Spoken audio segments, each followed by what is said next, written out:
नमस्कार विद्यार्थियों, education point Haryana में आपका स्वागत है। विद्यार्थियों, आज हम कर रहे हैं छोटा मेरा खेत कविता के अभ्यास के जो मुख्य मुख्य प्रश्न हैं। तो आप बने रहिए मेरे साथ एजुकेशन पॉइंट हरियाणवी पर, करते रहिए अपने विषय को। देखिए, पहला जो प्रश्न है, छोटे चौकोने खेत को कागज़ का पन्ना कहने से क्या तात्पर्य है, क्या अर्थ निहित है। कवि ने छोटे चौकोने खेत को कागज़ का पन्ना कहा है। इससे कवि यह बताना चाहता है कि कवि कर्म और खेती में बहुत समानता है। जिस प्रकार छोटा खेत चौकोना होता है, चौकोर होता है, उसी प्रकार कागज़ का पन्ना भी चौकोर होता है। जिस प्रकार खेत में बीज, जल, रसायन डालते हैं और उनसे अंकुर, फूल, फल आदि उगते हैं, उसी प्रकार कागज़ के पन्ने पर कवि अपने भाव के बीज है वो बोता है और उसे कल्पना, भाषा आदि के जरिए रचना के रूप में फसल मिलती है। फसल एक निश्चित समय के बाद काट ली जाती है, परंतु कृति या कविता है वो हमेशा बनी रहती है और उससे हमें रस प्राप्त होता रहता है। रचना के संदर्भ में अंधड़ और बीज क्या है भाई? तो रचना के संदर्भ में अंधड़ का अभिप्राय है कि जब भावों की आंधी आती है तो वह शब्दों का रूप लेकर के कागज़ पर जन्म लेने लगती है। वास्तव में भाव ही कविता रचने का पहला चरण है और बीज से कविता का आशय है कि जब भाव आंधी रूप में आते हैं तो कविता रचने की प्रक्रिया शुरू हो जाती है। यह बीज वास्तव में विचार और अभिव्यक्ति का रूप होता है। यही कविता रचने का मूल मंत्र है। रस का अक्षय पात्र से कवि ने रचना क्रम की किन विशेषताओं को इंगित किया है? कवि ने रचना क्रम की निम्नलिखित विशेषताओं की ओर इंगित किया, इशारा किया है भाई। रचना क्रम का जो पात्र है वो कभी अक्षय है, जो कभी खाली नहीं होता है। जितना बांटा जाए उतना ही भरता जाता है। यह चिरकाल तक आनंद देता है। यानी कि विद्यारूपी जो धन होता है ना भाई, वो भी कभी कम नहीं होता है बांटने से। इस दुनिया में एक ही चीज़ ऐसी है जो हमेशा बांटने से बढ़ती है और संजो कर रखने से वो घट जाती है, वो विद्या होती है। तो इस विद्या को हमेशा बांटते रहिएगा। अगला प्रश्न, व्याख्या करें। शब्द के अंकुर फूटे पल्लव पुष्पों से नमित व विशेष रोपाई क्षण की कटाई अनंता की लूटते रहने से जरा भी नहीं कम होती है। उत्तर इसका है भाई, कवि कहता है, कवि कहता है कि जब शब्द रूपी अंकुर फूटे तो नए पत्तों के निकलने से पौधा झुक गया, अर्थात नए फूल पत्ते के खिलने का कारण भावना रूपी अमृत पत्र झुक गया। कवि कहता है कि बीज रोपण में बहुत कम समय लगता है, लेकिन बीज रोपने और कविता लिखने में काफ़ी फर्क होता है भाई। खेत में बोया गया बीज कुछ समय बाद खत्म हो जाता है, लेकिन कविता रूपी फसल की चिरकाल तक बनी रहती है। वह बढ़ते रहते हुए ख़त्म नहीं होती। ये देखते हैं आगे। शब्दों के माध्यम से जब कवि दृश्यों, चित्रों, ध्वनि योजना अर्थात रूप, रस, गंध को हमारे यानी इंद्रिय अनुभवों को साकार कर देता है तो बिंब का निर्माण होता है।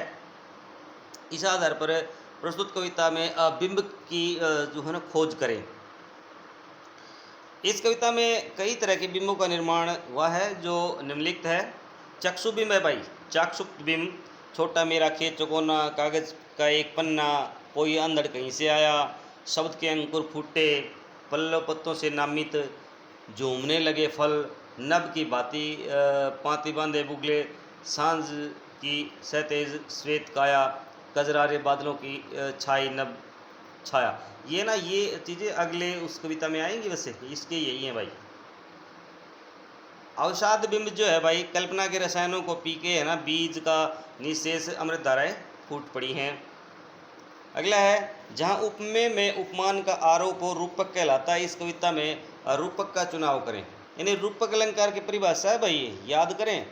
उपमेय में उपमान का आरोप हो उसे हम क्या कहते हैं, रूपक अलंकार कहते हैं। तो रूपक का चुनाव, यानी यहाँ रूपक अलंकार के उदाहरण छांट के लिखने हैं भाई।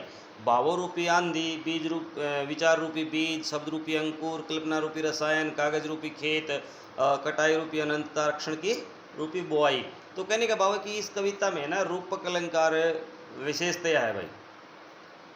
शब्द रूपी अंकुर फूटने से कवि का क्या आशय है? कवि कहना चाहता है कि जिस प्रकार खेत में बीज पड़ करके कुछ दिनों बाद उसमें अंकुर फूटने लगते हैं, उसी प्रकार विचार रूपी बीज पड़ते ही शब्द रूपी अंकुर फूटने लगते हैं। यह कविता की पहली सीढ़ी है। कवि को खेत का रूपक अपनाने की जरूरत क्यों पड़ी? कवि बताना चाहता है कि कविता लिखना या एक जो है ना रचना करना बहुत ही मुश्किल कार्य होता है। काफ़ी मेहनत करने के बाद और कल्पना करने के बाद ही वह कुछ शब्द कागज़ पर उतार पाते हैं। यही खेती का हाल है भाई। खेती में बीज बोने से लेकर कटाई करने तक हमें बहुत ज़्यादा मेहनत करनी पड़ती है। कविता लूटने पर भी क्यों नहीं मिटती या ख़त्म नहीं होती? तो जैसा कि हमने पीछे पढ़ा था, यहाँ लूटने से आशय है बांटने से। जब कविता पाठक तक पहुँचती है तो वह ख़त्म नहीं हो जाती भाई, बल्कि उसका महत्व और अधिक बढ़ जाता है जो वह पाठकों के पास पहुँचती है और वह अधिक विकसित हो जाती है।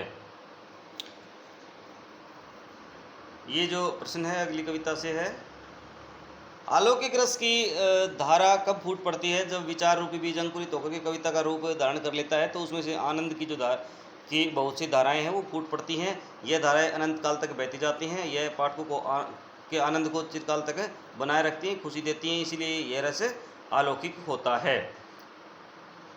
तो ये प्रश्न आ चुका है पहले भी। चौकोने खेत को कवि ने कागज़ का पन्ना क्यों कहा है? उस खेत में रोपाई, क्षण की रोपाई या कटाई अनंतता की है कैसे? कवि छोटे चौकोने खेत को कागज़ का पन्ना कहता है भाई। वह बताता है कि कवि कर्म भी खेती की तरह है भाई। कवि का कर्म है वो खेती की तरह है। खेती में रोपाई से कटाई तक की प्रक्रिया श्रम साध्य होती है। इसी तरह से कविता सृजन भी श्रम साध्य कार्य है। इसमें भी खेती की तरह अनेक प्रक्रियाएँ अपनाई जाती हैं। कविता का रस अनंत काल तक आनंद देता है। खेती की फसल का समय निश्चित होता है। फसल पकने पर काटी जाती है, परंतु कविता का रस कभी भी समाप्त नहीं होता है। अगला जो प्रश्न है,